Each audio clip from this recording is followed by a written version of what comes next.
sisters and the brother joined in. It was strange suddenly to watch, though I had been seeing these street meetings all my life. So, of course, had everybody else down there. Yet they paused and watched and listened, and I stood still at the window. "'Tis the old ship of Zion," they sang.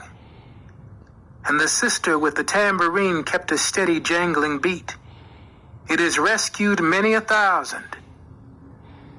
Not a soul under the sound of their voices was hearing this song for the first time. Not one of them had been rescued, nor had they seen much in the way of rescue work being done around them. Neither did they especially believe in the holiness of the three sisters and the brother. They knew too much about them, knew where they lived and how.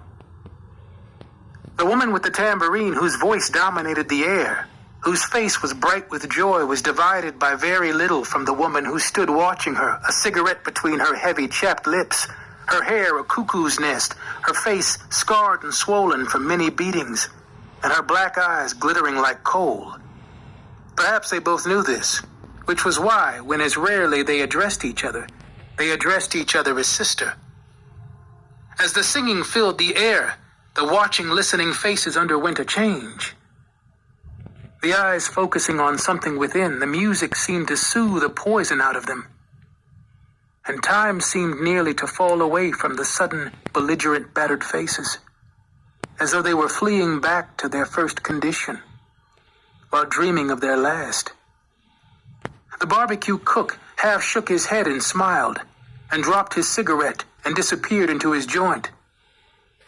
A man fumbled in his pockets for change and stood holding it in his hand impatiently, as though he just remembered a pressing appointment further up the avenue. He looked furious.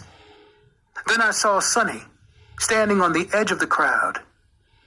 He was carrying a wide, flat notebook with a green cover, and it made him look, from where I was standing, almost like a schoolboy.